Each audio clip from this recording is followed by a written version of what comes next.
पवित्र बाइबल में एक सामूहिक ऑर्डर है। बिल्कुल पवित्र बाइबल मुसलमान धर्म और ईसाई धर्म का एक सामूहिक मान्यता प्राप्त ग्रंथ है पवित्र बाइबल।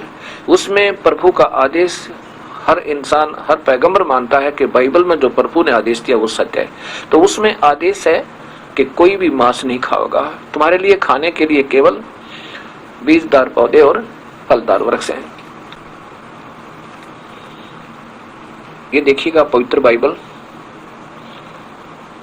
और ये कहां से प्रकाशित है ये आप देखिएगा यहां से, इंडिया बाइबल लिटरेचर 67 बरका रोड, कल्पक, मद्रास, दूरभाषित है। और इसमें उत्पत्ति ग्रंथ से प्रारंभ होता है। ये देखिएगा, इसमें लिखा है कि प्रभु ने 6 दिन में सृष्टि की रचना की। उत्पत्ति विश्व की सृष्टि, यहाँ देखिएगा सृष्टि के 7 दिन, पहला दिन, फिर दूसरा दिन, और ये तीसरा दिन, ये चौथा दिन, और यहाँ देखो 5वां दिन, ये 5वां दिन, और नीचे 6ठा दिन। ये 6ठे दिन में परमेश्वर ने, यहाँ देखो नीचे, ये नीचे, इसमें 2 प्रमाण हैं कि फिर परमेश्वर ने कहा हम मनुष्य को अपने स्वरूप के अनुसार अपनी मानवता समानता में बनाएं, अर्थात परमात्मा मनुष्य जैसा है इति सिद्धम। और समुद्र की मछलियों और आकाश के पक्षियों और घरेलू पशुओं और सारी पृथ्वी पर और सब रेंगने वाले जंतुओं पर जो पृथ्वी पर रेंगते हैं अधिकार रखे, अर्थात इनसे ये शाना हो। तब परमेश्वर ने मनुष्य को अपने स्वरूप के अनुसार उत्पन्न किया। अपने ही स्वरूप के अनुसार परमेश्वर ने उसको उत्पन्न किया, नर और नारी करके उसकी मनुष्यों की सृष्टि की। 3 बार लिखा इसमें कि परमात्मा ने अपना ही स्वरूप मनुष्य बनाया, अर्थात प्रभु अल्लाह वास्तविक जो भगवान है वो आकार में मनुष्य जैसा है। और फिर उसी का आदेश है, फिर परमेश्वर ने उनसे कहा, सुनो, जितने बीज वाले छोटे छोटे पेड़ सारी पृथ्वी के ऊपर हैं और जितने वृक्षों में बीज वाले फल होते हैं वे सब मैंने तुमको ही दिए, तुम्हारे भोजन के लिए होंगे। ये मनुष्यों को आदेश है, यहाँ कहीं नहीं लिखा इस ऑर्डर में प्रभु का, ये पूर्ण परमात्मा का आदेश है। आगे जो इस बाइबल में आदेश है वो काल और काल के देवताओं के, जो जीव को बुद्धि भ्रष्ट करता है और पथ रास्ते से गिरा देता है।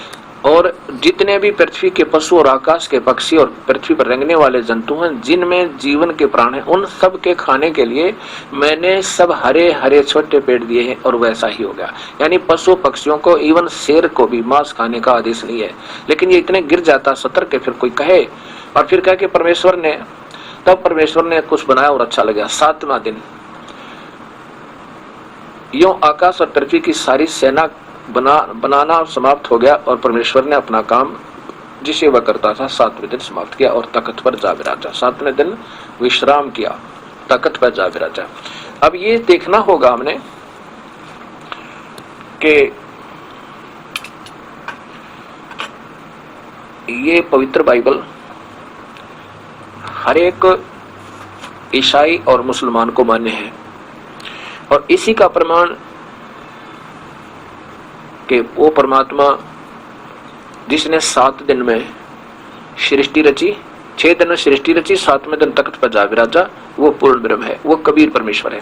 इसके बाद आगे आदम और हवा बनाया। ये काल ने अपनी कलाबाजी प्रारंभ की और फिर उनको धोखे में रखना, तू ये फल वाले बीज वाले फल मत खाना, तू मर जाएगा। फिर सांप ने बताया कि तू खा ले, नहीं मरेगा। फिर उन्होंने खा लिया, फिर भगवान ने उनको श्राप दे दिया, वहां से निकाल दिया। ये काल के जाल थे, वो सामने नहीं आता और गुप्त रूप में सब कार्य करता रहता है। ये काल की कला वहां से प्रारंभ हुई। और इसमें सब मुसलमान धर्म में ये मानते हैं कि अल्लाह तो निराकार है, वो तो अव्यक्त है, वो सामने आता ही नहीं। और पवित्र बाइबल कहती है वो तो आकार में है और तख्त पर जा विराजा। वही पवित्र कुरान शरीफ कहती है कि वो तो आकार में है। और यही जो पवित्र बाइबल में लिखा है, जो का तो उस कुरान शरीफ में यही वर्णन आदेश है उस निराकार अल्लाह का।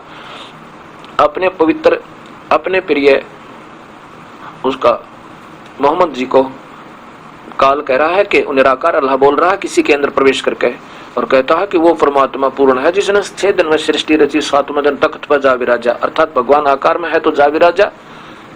उसका आकार है, और वही जो बाइबल बता रहा है वही परमात्मा। इसलिए और मुसलमान धर्म सारा उसको निराकार मानना है, हिंदू धर्म उसको निराकार मानना है, और जितने ये पंथ हैं बने हुए हैं जो सतलोक का दावा करते हैं, धन धन सतगुरु सराधा स्वामी बाल योगेश्वर, जितने भी महापुरुष हैं और कहते हैं वो तो निराकार है, केवल प्रकाश दिखाई देता है। इन्होंने ना तो भगवान का दर्शन हुआ, ना इनके संतों ने हुआ। अगर हुआ तो बताते वो आकार है और कबीर परमेश्वर है और वो सतलोक में रहता है। देखिएगा ये कुरान शरीफ में वही प्रमाण है। ये बार बार इस दास ने इसलिए बताना पड़ रहा है कि ये बहुत नया ज्ञान होगा और पुराना रंग बहुत चढ़ा हुआ है। अब जितने कोट ज्यादा होंगे, ज्यादा सुनाऊंगा, जल्दी आपके हृदय में समाओगा। ये कुरान शरीफ के बारे में लिखा है कि यह वह इल्हामी किताब है जिसमें कोई संदेह की गुंजाइश नहीं। कुरान शरीफ आगे लिखा कि शास्त्रीय अरबी पद्धति पर नागरिक लिपि में, ये आगे नीचे देखो ये कहां से प्रकाशित है, शेरवानी संस्करण, प्रकाशक लखनऊ किताबघर, मौसम बाग, सीतापुर रोड, लखनऊ। और यहाँ देखिए इसके कुरान सूरत नंबर 25, सूरत नंबर 25 है, प्रश्न नंबर 606 और 25 नंबर सूरत फुरकानी, सूरतुल होते नहीं, सूरत कही जाती है सीधी, सूरत फुरकानी 25 और 606। इससे पहले 605 पर आप देखेंगे कबीर शब्द का अर्थ है, 704 706, ये वही 25 नंबर पे। और नीचे देखो ये 604 पृष्ठ पे है। ये आयत नंबर 52 से प्रारंभ करूंगा। फला तुलित तुतिल काफिरन व जाहिदुम बिही जिहादन कबीरन, ये कबीर शब्द स्पष्ट, ये नए नहीं बोला जाता, इसमें बोला लिखा जाता, लेकिन हिंदी में इसको केवल कबीर कहा जाएगा। वो परमात्मा कबीर है और काफिर इसको नहीं मानते हैं। ये अल्लाह ने कहा, निराकार जो हजरत मोहम्मद को जिसने भेजा वो कहता है उन काफिरों का सामना करना, उनके साथ संघर्ष करना, वो नहीं मानते कि कबीर परमात्मा है। तो इस लिखी हुई इसमें कुरान शरीफ की दलीलों पर विश्वास रखते हुए उन काफिरों का के साथ संघर्ष करना। इनकी हिंदी देखना, यही 51 है, ये 52 नंबर है। ए पैगंबर यानी कोई निराकार अल्लाह बोल रहा है, हे वो जिसको ये पैगंबर यानी अर्थात हजरत मोहम्मद जी अपना भगवान मानते हैं, जिसकी तरफ से उसको आदेश आ रहे हैं। जैसे आजकल ये ब्रह्मा कुमारी वाला एक नया पंथ ऐसा ही चल रहा है, जो अपने अपने हिसाब के उनके इस काल के दूतों के फरिश्तों के अंदर प्रवेश करके ये प्रेत आत्माओं के ऑर्डर आ रहे हैं। ऐसे ही ये निराकार अल्लाह बोल रहा है किसी व्यक्ति में और कह रहा है कि ए पैगंबर तू काफिरों का कहा न मानना और इस कुरान की दलीलों से उनका सामना बड़े जोर से करना। ये जोर नहीं है, बड़े नहीं है, ये बड़े का अर्थ कबीर को बड़ा मानते लिख देते हैं। उनका कबीर परमात्मा के लिए उनका संग से संघर्ष करना, उन काफिरों का मत मानना का, वो नहीं मानते कि कबीर परमात्मा है। अब इसी का लगातार 53 नंबर आयत में ये वही सूरत फुरकानी 25 नंबर और 606 पृष्ठ पे ये प्रश्न है, इस तरह 607 पे ये सारा वही लिखा कि और वही है जिसने, वो कबीर परमात्मा वही है जिसने दो दरियाओं को मिला चलाया, अर्थात सब कुछ करने वाला, एक पानी का मीठा प्यास बुझाने वाला और एक खारी कड़वा, और दोनों को आड़ और मजबूत रोक बनाकर बना दी। और वही है जिसने पानी से आदमी को पैदा किया, फिर उसको यानी साहिब नसब यानी सब ठाट दिया पर बेटा बेटी पत्नी पति सब बनाकर दामाद बहू करके सब कुछ दे दिया। और वो तुम्हारा परवरदिगार हर चीज करने में शक्तिमान है। और काफिर अल्लाह के सिवा ऐसों को पूजते हैं, उस कबीर के सिवा ऐसों को पूजते हैं, देवी देवता आदि को, जो न उनको नफा पहुंचा सकते हैं और न ही उनको नुकसान पहुंचा सकते हैं। और काफिरों को तो काफिर तो अपने परवरदिगार से पीठ दिए हुए हैं, मुंह मोड़े हैं, अर्थात वो कबीर परमात्मा की भक्ति नहीं करते। ए पैगंबर हमने तुमको, वो निराकार अल्लाह कह रहा है हजरत मोहम्मद, हमने तुम्हें यानी मैंने तुझे ये खुशखबरी सुनाने और सिर्फ अजाब से डराने के लिए भेजा है। इन लोगों से कहो कि मैं तुमसे इस अल्लाह के हुक्म यानी ये संदेश देने का, सत्संग करने पर कुछ मजदूरी नहीं मांगता। हाँ, जो चाहे अपने परवरदिगार तक पहुंचने की राह इख्तियार कर ले। अब देखो और ए पैगंबर, ये हजरत मोहम्मद को आदेश है कुरान शरीफ में भगवान के माने जाते हैं, लेकिन ये काल बोल रहा है। और उस जिंदा कबीर परमात्मा जिंदा रूप में, मुसलमानों में जिंदा महात्मा होते हैं, उसके रूप में आते हैं। उस जिंदा जो तुझे मिला था, उस जिंदा पर भरोसा रखो जो कभी मरने वाला नहीं, और तारीफ के साथ उसकी पाकी यानी उसकी पवित्रता को बयान करते रहो। और अपने बंदों के गुनाहों से वो बहुत काफी खबरदार है। जिसने आसमान, और ये बात देखने की कोशिश करे, जिसने आसमानों और जमीन और जो कुछ उनके बीच में है सबको 6 दिन में पैदा किया और फिर तख्त पर जा विराजा। वो अल्लाह बड़ा रहमान है, वह अल्लाह बड़ा माने कबीर, क्योंकि ये संस्कृत में कबीर लिखा है, अभी दिखा ना, इसमें उर्दू में कबीर ही लिखा है। वो अल्लाह बड़ा माने कबीर, ये कबीर का अर्थ बड़ा ले देते हैं। कबीर अल्लाह बड़ा है, बड़ा रहमान है, वो अल्लाह कबीर है, बड़ा दयालु है। तो उसकी खबर किसी बाखबर से है, उसकी खबर किसी बाखबर इल्म वाले से पूछ देखो, ए मालिक सच्चे। ये 59 नंबर आयत में। अब ये कहा कि उस परमात्मा कबीर परमेश्वर के बारे में किसी बाखबर यानी तत्व भेदी संत से उसकी खबर पूछ लो, पूछ देखो। ये अल्लाह स्वयं नहीं कह रहा कि मैं बता दूंगा तुम्हें उस अल्लाह के कबीर परमात्मा के पाने की विधि, नहीं, उसी संत को ढूंढो जो इसका सही मार्ग जानने वाला। ये ऐलान किया, ये आदेश है। और वो वही परमात्मा जिसने 6 दिन में जिसने आसमान और जमीन के और जो कुछ इनके बीच में है सबको 6 दिन में पैदा किया और फिर तख्त पर जा विराजा। अर्थात मनुष्य है तो जा विराजा, पवित्र बाइबल से इसका सीधा लिंक है। और ये नादान संत बहकार इन बड़ी आत्माओं को मुसलमान के पीर और काजी कहते नहीं, वो तो निराकार है, वो तो आकार में कभी आता ही नहीं, और कुरान शरीफ का वो आकार में है। तो इस प्रकार ये हिंदू और मुसलमानों के अधूरे गुरुओं ने इन भोली भारी आत्माओं को गुमराह कर रखा है, क्योंकि ये पुण्य आत्मा थी, बड़ी आत्मा थी। हमारे पूर्वज विश्वास बहुत किया करते हैं और आज भी भक्ति मार्ग पर तो कर ही रहे हैं। कोई कुछ भी बता रहा है उसी को सत्य मानकर हाँ जी बहुत अच्छा, क्योंकि ये मानते थे कि द्वापर युग से पहले, द्वापर युग तक कोई भी संत झूठ नहीं बोला करता। जिसको जितना मार्ग ज्ञान होता उतना बता देते और शास्त्र के अनुकूल बताते थे, जितना उनको बेरा था, ज्ञान था। अब कलयुग में कोई डर नहीं रहा भगवान का, सब नास्तिक हो गए, स्वार्थी हो गए, महिमा के भूखे हो गए, और जिसके कारण ये सारा काम बिगड़ गया। अब इससे 2 बातें सिद्ध होगी कि वो अल्लाह निराकार, जैसे ये आपको बताया मैंने ब्रह्मा कुमारी के एक पंथ चल रहा है ऐसा ही, और ये सब सारा का सारा गलत मार्गदर्शन होगा। और ये भोली आत्माओं को लाखों की संख्या में ये बिगाड़ जाएंगे अंत में, ये नादान अटकलों। अब वो क्या मानते हैं ब्रह्मा कुमारी वाले कि वो गीता जो है भगवान कृष्ण ने नहीं बोली, कृष्ण के अंदर शिव भगवान प्रवेश कर गया और उसने बोली है। और शिव जब वही आदेश कहते हैं अब आ रहे हैं, जब वो आदेश वही भगवान एक ही है गीता को बोलने वाला, तो अब गीता बोली बाली रही, उसकी तो अन्य आदेशों की क्या आवश्यकता है, यही सोच लेना। इनकी बुद्धि देखो, अकल भगवान शुद्धि दे देता इन सबको, और ये बख्श दें इस भगवान की प्यारी आत्माओं को।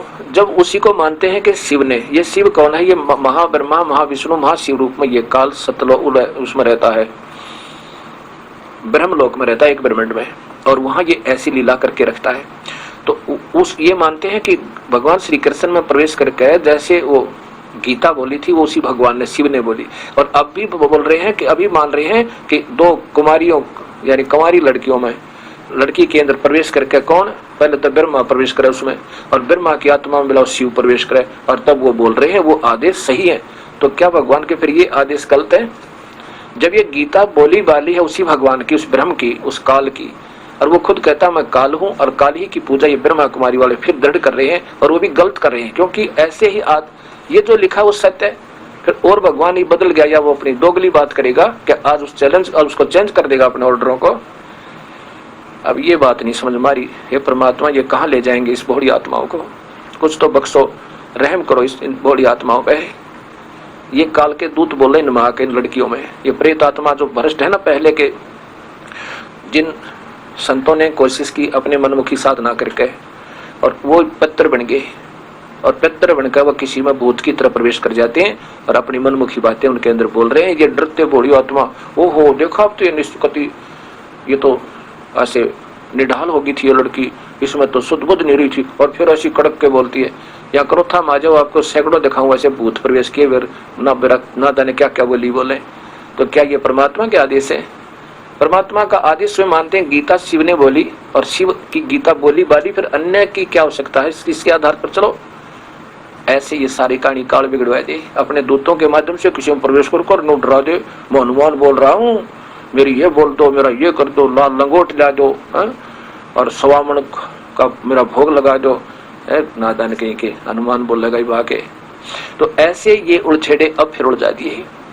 ऐसे ही ये, क्योंकि कभी पवित्र बाइबल में प्रभु का अंतिम और फर्स्ट एंड लास्ट आदेश है, और उसको हमने मानना पड़ेगा। आगे जो आदेश कुरान शरीफ में या पवित्र बाइबल में इस अल्लाह को और के अन्य निराकार अल्लाह के या उनके दूतों के आदेश हैं, वो प्रभु के आदेश नहीं है। प्रभु का आदेश मांस खाने का नहीं है, इसलिए हमने नहीं खाना। और नहीं हजरत मोहम्मद जैसे और पवित्र आत्मा ने, और साथ में ईसा मसीह जैसी, अब्राहिम जैसी, मूसा जैसी महान आत्माओं ने कभी ये छुआ भी नहीं था मांस। गरीबदास जी कहते हैं, अरस कुर्स पर अल्लाह तकत है और खालिक बिन नहीं खाली, और वह पैगंबर पाक पुरुष थे साहिब के अब्दाली।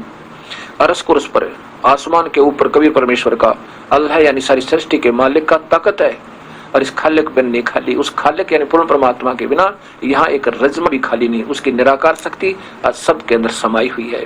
और वो पैगंबर जो तुम्हारे 1,80,000 अनुयायी हुए थे हजरत मोहम्मद जी के, वो कहते पैगंबर थे, वो पाक पुरुष थे, वह पैगंबर पाक पुरुष थे साहिब के अब्दाली।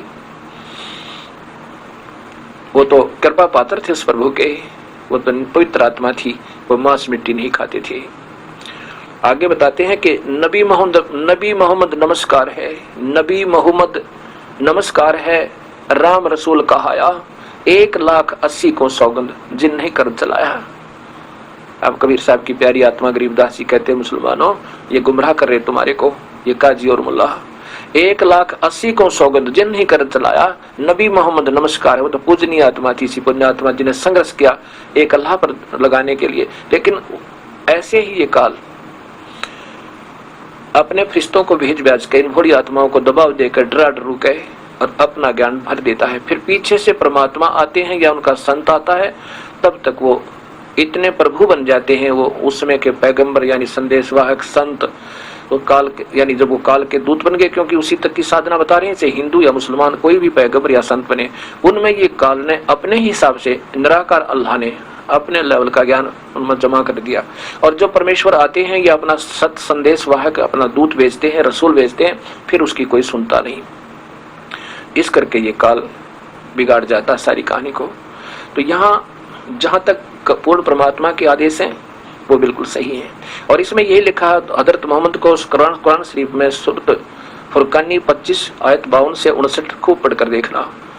उसमें स्पष्ट लिखा कि वो परमात्मा कबीर है, और वो वही है जिसने 6 दिन में सृष्टि रचकर 7वें दिन वहां पर विश्राम किया। सीधी सी बात, दूसरी बात ही नहीं। और उसकी खबर अल्लाह नहीं बता रहा कि मैं बता दूं उसको कैसे मिलेगा, ये निराकार अल्लाह नहीं बोल रहा, वो नहीं बता पा रहा कि मैं बता दूंगा, नहीं। ऐसे ही गीता जी में कुरान शरीफ में लिखा है कि उन संतों ने ढूंढ ले उन बाखबर, उसकी खबर उसको कैसे पाना है, किसी बाखबर यानी पूर्ण संत है जो उसके मार्ग का सही जानकार हो, उसको उससे पूछ ले। ऐसे ही गीता जी अध्याय नंबर 4 के और श्लोक नंबर 34 में स्पष्ट किया है। ये देखिएगा, ये गीता प्रेस गोरखपुर से प्रकाशित, और इसमें अध्याय नंबर 4 और श्लोक नंबर 34 में बिल्कुल स्पष्ट है। ये देखिएगा,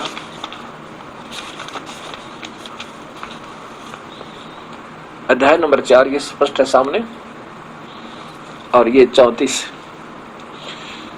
उस ज्ञान को तू तत्वदर्शी ज्ञानियों के पास जाकर समझ, उनको भली भांति दंडवत प्रणाम करने से, उनकी सेवा करने से और कपट छोड़कर सरलता पूर्वक प्रसन्न करने से वे परमात्म तत्व को भली भांति जानने वाले ज्ञानी महात्मा तुझे तत्व ज्ञान का उपदेश करेंगे। हे परमेश्वर, अब ये काल बोल रहा है, निराकार बोल रहा है, अर्जुन को बता रहा है, कृष्ण में प्रवेश करके, श्री कृष्ण जी में प्रवेश करके अर्जुन को बोल रहा है। वो काल जिसको ब्रह्मा कुमारी वाले कहते हैं वो शिव बोल रहा है, वो शिव है, वो काल है। ये महाब्रह्मा महाशिव रूप में, महा विष्णु रूप में, ब्रह्मलोक में, एक ब्रह्मांड में रहता है। अब स्पष्ट हो गया।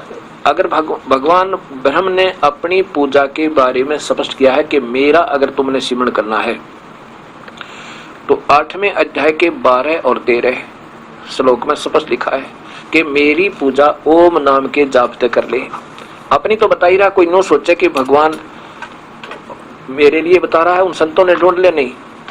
8वें अध्याय की 12 और 13 श्लोक में स्पष्ट लिखा है कि ये ओम नाम का जाप है मेरी पूजा करने का। वो तो अपनी तो बता ही दी।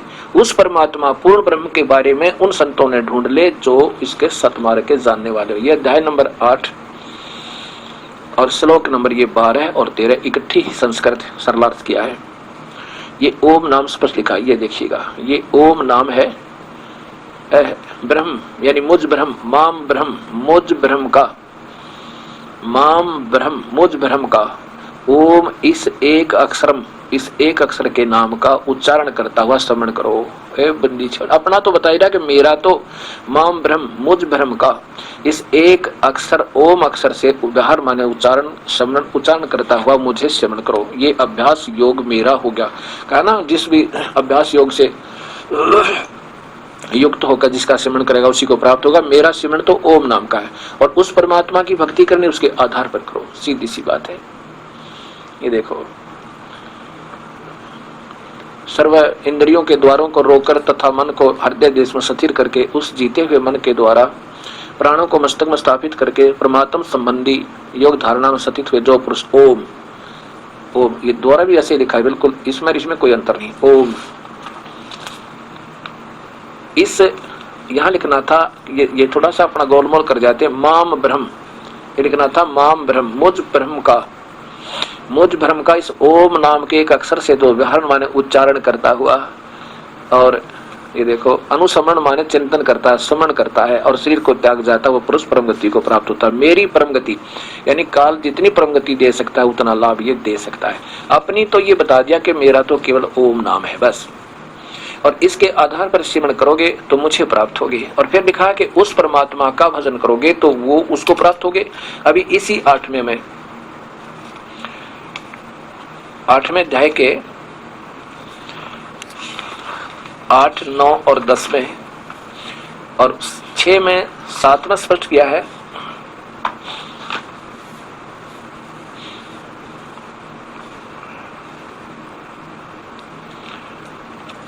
अब इसमें अध्याय नंबर 8 के श्लोक नंबर 6 में किया है, उसी अध्याय नंबर 8 के 6 में ये स्पष्ट बताना पड़ेगा। 2-3 श्लोक हैं, ये ध्यान से सुनना, इससे पता चलेगा कि दो भगवानों की नरी नरी व्याख्या भगवान करें। 8वें अध्याय का और ये श्लोक नंबर 6 में, ये 7 हो गया, ये 6 है। कुंती पुत्र अंत काल में जिस भाव से जिस भी भाव को स्मरण करता हुआ शरीर त्याग करता है उसको ही प्राप्त होता है, सदा उसी भाव से भावित रहा है। कहने का भाव यह है कि मेरी जो अंत में स्मरण करता है तो मुझे प्राप्त होगा, और उस क्या करता हुआ उस परमात्मा का करता तो उसको प्राप्त होगा। जो जिसका अभ्यास कर रहा है उसी को प्राप्त होगा। यहाँ देखना 7वें में लिखा कि इसलिए अर्जुन तो सब विषयों में मेरा स्मरण कर और युद्ध भी कर, और मुझे अर्पण किए हुए मनोबुद्धि से युक्त होकर निसंदेह मुझे ही प्राप्त होगा। अर्थात मेरा तो भजन करेगा ओम नाम से तो मुझे प्राप्त होगा। अब 8वें में देखो अब हे पार्थ, यह नियम है कि परमेश्वर के ध्यान के अभ्यास स्वरूप योग से दूसरी ओर न जाने वाले चित्त से निरंतर चिंतन करता हुआ परम देव पुरुष है। ये देखो, परम देव पुरुष, पुरुष माने परमेश्वर है, उस परम प्रकाश रूप देव परमेश्वर को ही प्राप्त होता है। यानी उसकी भक्ति करता है तो उसको प्राप्त होगा, मेरी भक्ति करता है तो मुझे प्राप्त होगा। ये देखो आगे 9वें में लिखा कि जो सर्वज्ञ, ये कबीर ही समझो, कवि कहो चाहे कबीर कहो, उसको कबीर यानी वो कबीर परमात्मा समझो। अब धीरे धीरे आपको सारा ही ज्ञान कराऊंगा और आपको बिल्कुल सही हो जाएगा। जहां पर ये शब्द लिखा परमेश्वर की तरफ इशारा है। जो उस यह माने जो वह कवि माने कबीर, कवीम वो कवि नाम का भगवान है। गरीबदास जी कहते हैं ऋषभ देव का आइया कवि नाम में करतार, वो कबीर परमात्मा। कवि कहो से कबीर कहो ये उसका वास्तविक नाम हो जाता है। यह माने जो सर्वज्ञ अनादि सबके नियंता सूक्ष्म से भी अति सूक्ष्म सबके धारण पोषण करने वाले अत्यंत अचिंत स्वरूप। अब देखो सूर्य के सदृश चेतन स्वरूप प्रकाश और विद्या से अति परे शुद्ध सच्चिदानंद परमेश्वर को सुमन करता है,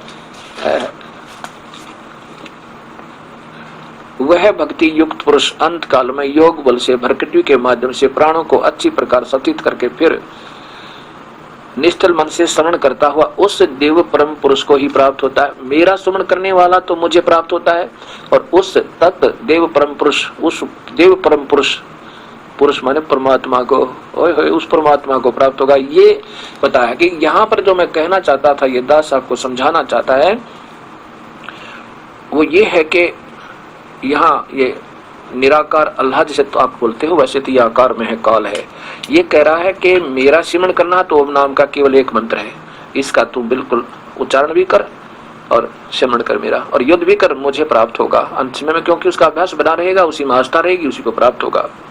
और उस परमात्मा के बारे में का भजन करता है तो उसको प्राप्त होगा। उस परमात्मा के बारे में जानकारी कहाँ से मिलेगी, वो चौथे अध्याय का 34वां श्लोक बताता है कि उन तत्वदर्शी संतों को ढूंढ ले अर्जुन, जो पूर्ण परमात्मा के सतमार्ग को सही जानने वाले हों, उनको दंडवत प्रणाम कर कपट छोड़कर उनकी सेवा करे और विनम्रता पूर्वक प्रश्न करने से वो तत्व भेद के जानने वाले तत्वदर्शी संत तुझे तो उपदेश करेंगे, और वह फिर जैसे वो कहें ऐसे कर लेना। इसी का प्रमाण आप यजुर्वेद में देखिए कि उसमें भी काल भगवान बोल रहा है, क्योंकि उसका अभ्यास बना रहेगा, उसी में आस्था रहेगी, उसी को प्राप्त होगा।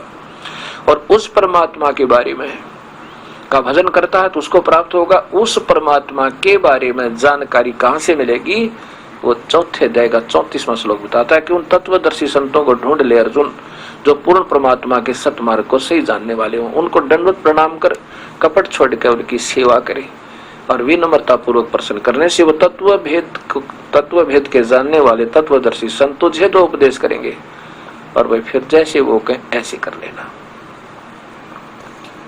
इसी का प्रमाण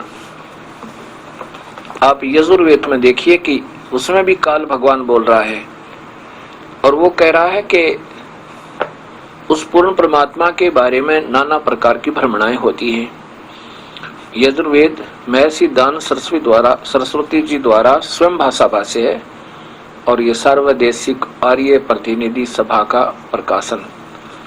इसमें ये स्पष्ट है, ये कहां से प्रकाशित है ये देखिएगा।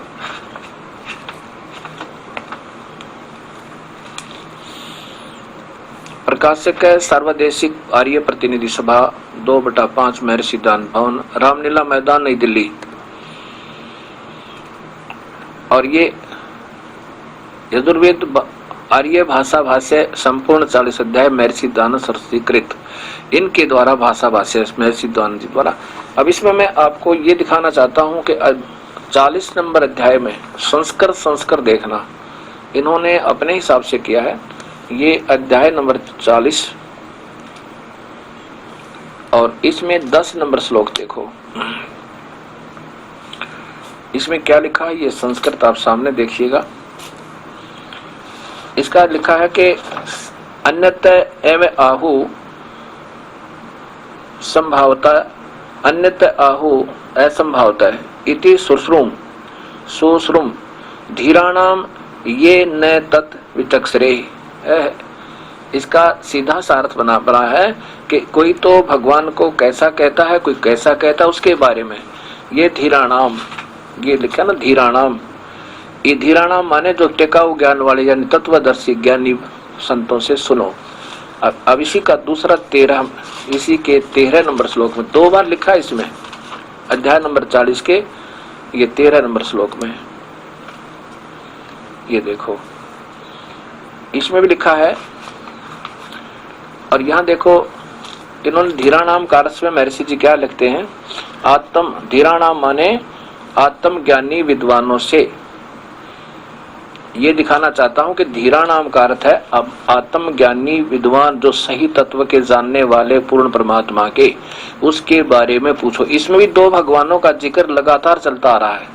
और इसी में लास्ट में महर्षि दानव स्वयं स्वीकार करते हैं कि दो परमात्मा है। ये 40वां अध्याय का लास्ट 70वां श्लोक देखिए।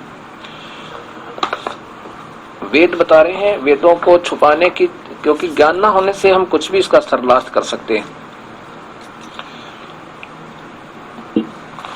अब इसमें लास्ट में दिखाऊंगा, ये दो भगवान स्पष्ट स्वयं सिद्ध कर रहे हैं महापुरुष जी, क्योंकि ये तो स्पष्ट है। इसकी वास्तविक हिंदी तो अलग से होगी भाषा से, पर इन महापुरुषों के द्वारा ही नहीं छुपाई जा सकी सत्य को। देखिएगा, जिस हिरमेन ज्योत स्वरूप पात्रेण रक्षक मुझसे सतस्य अविनाशी यथार्थ कारण के आच्छादित मुख के तुल उत्तम अंक का प्रकाश किया जाता या है चाहिए था, दिया किया जाता है, ये मिसप्रिंट है। जो वह, ये देखिए, जो वह सूर्य व प्राण व सूर्य मंडल में पुरुष है माने पूर्ण परमात्मा। जब पूर्ण शब्द लिखा है महर्षि जी ने, तो कोई अपूर्ण परमात्मा भी है, अर्थात दो भगवान तो हो गए। वह पूर्ण परमात्मा है, वह प्रोक्ष रूप है, वो तो प्रोक्ष रूप है। और काल कह रहा है अहम, ये बड़ा गोलमोल कर रही है, अहम ब्रह्म, मैं काल तो खम बने स्वर्ग। खम के दो अर्थ होते हैं, आकाश भी और स्वर्ग भी। वो कहता है कि मैं स्वर्ग, आकाश में, स्वर्ग में रहता हूँ, और वो रहता है ऊपर गुप्त। वो दो परमात्मा है, और मेरा नाम तो ओम है। ये संतकर सभी बताते, स्पष्ट बताती है कि अहम, यहाँ लिखा है कि अहम ब्रह्म खम ओम। इस ओम नाम के जाप करने वाला ये मेरा ओम नाम है, और मैं स्वर्ग में रहता हूँ। खम माने स्वर्ग, अहम माने मैं ब्रह्म, और अहम माने मैं, ब्रह्म माने काल, स्वर्ग में रहता हूँ। वो पुरुष सह माने वह आदित्य पुरुष पूर्ण परमात्मा तो गुप्त है, मुख्य माने सतलोक, सतमुख्य सतान में, उस सतलोक में रहता है। सीधा सारथ ये बनता है कोई भी संस्कृत जिसका कर सकता ध्यान से, निष्पक्ष भाव से करके देखना। तो इसमें मैं ये बताना चाहता हूँ कि हर शास्त्र एक ही है, पर समझने वाले अधूरे होने से उन्होंने अपने ही सोच के आधार पर महापुरुषों को, बड़ी आत्माओं को अधूरा लटका दिया, अधूरा छोड़ रखा है। यह सत्य मार्ग नहीं बता पाए। 40वें अध्याय के 10वें श्लोक का अर्थ क्या बनता है कि परमात्मा के बारे में अन्यथा माने सामान्यतः असंभवात निराकार अर्थात कभी ना जन्म लेने वाला मानते हैं। आहु माने कहते हैं, अन्यथा दूसरे संभवात आकार में अर्थात जन्म लेकर अवतार में आने वाला आहु कहते हैं। यह माने जो धीराणा माने तत्वदर्शी संत, जो टिकाऊ ज्ञान वाले, बिल्कुल पक्का सही मार्ग बताने वाले संत हैं, ज्ञानी पुरुष, तत्व ज्ञानी पुरुष। सुरसुरम जो अच्छी प्रकार सुनाते हैं, तत्व माने उसको, इति माने इस प्रकार, एवं माने सही तौर पर, न माने वही सम रूप अर्थात यथार्थ रूप में, विचक्षरे यानी भिन्न भिन्न रूप से प्रत्यक्ष ज्ञान कराते हैं। इसके बारे में कोई तो कुछ कहता भगवान ने, कोई आकार, कोई निराकार, उस परमात्मा के बारे में, क्योंकि ब्रह्म तो बोल ही रहा है और वही कह रहा है वो परमात्मा कोई और है, उसको कहे वो मैं हूँ, ये तो किसी बात है। तो वो परमात्मा कोई और है, और अपने बारे में लिखा कि मैं तो स्वर्ग में रहता हूँ। और उस परमात्मा के बारे में कोई तो आकार बतावा, कोई निराकार, कोई जन्म लेने वाला, कोई ना लेने वाला, उसके बारे में वो टिकाऊ ज्ञान वाले तत्वदर्शी संत ही बता सकते हैं, अन्य नहीं बता सकता। उनसे सुनो, वो जो हमें सुनाते हैं उनको सुन लो, और वो बेड़ा पार होगा। अध्याय नंबर उसी 40 के श्लोक नंबर 13 की संस्कृत आपको दिखाई थी, उसमें भी यही बताया कि अन्यतः माने सामान्यतः, विद्या माने अक्षर ज्ञान को विद्वान व्यक्ति ज्ञान आहु माने कहते हैं। अन्यतः विद्या आहु, कई तो सामान्यतः अक्षर ज्ञान को, जो पढ़े लिखे शिक्षित होते हैं उनको ही शिक्षित व्यक्ति ज्ञान कहते हैं। अन्यतः दूसरे अविद्या माने ने अक्षर को अज्ञान आहु माने कहते हैं। इति इस प्रकार न माने वास्तविकता तो, ये माने जो धीराणा माने पूरे पूर्ण परमात्मा के पूर्ण ज्ञान को जानने वाले तत्वदर्शी संत ही, विचक्षरे माने धीराणा माने पूर्ण परमात्मा के सही टिकाऊ ज्ञान यानी तत्वदर्शी संत ही एवं मन ही विचक्षरे माने विस्तृत व्याख्या के साथ बयान करते हैं। तत्व माने उस तत्व ज्ञान को, सुरसुरो माने सुनते रहिए, सुनिए और उससे तुम्हारा बेड़ा पार होगा। वो बताओगे क्या है। और यही वेद बता रहे हैं, यही पवित्र वेद बता रहे हैं, यही पवित्र गीता जी बता रही है, यही पवित्र बाइबल बता रहा है और यही हॉली बुक कुरान शरीफ बता रही है। अब धर्मदास जी ने कहा था, मालिक आपने जो बातें बताई इससे सिद्ध होता है कि वेद और कतेब सब झूठे हैं, उनमें हमने कभी किसी ने हमें नहीं बताया। तो कबीर साहब बोले, वेद कतेब झूठे ना भाई, और झूठे हैं जो समझे ना ही, जो इनका सही सारांश नहीं निकाल पाए वो झूठे हैं, वो स्वयं भी गुमराह हैं और इन भोली आत्माओं को काल के मुंह में डाल रहे हैं।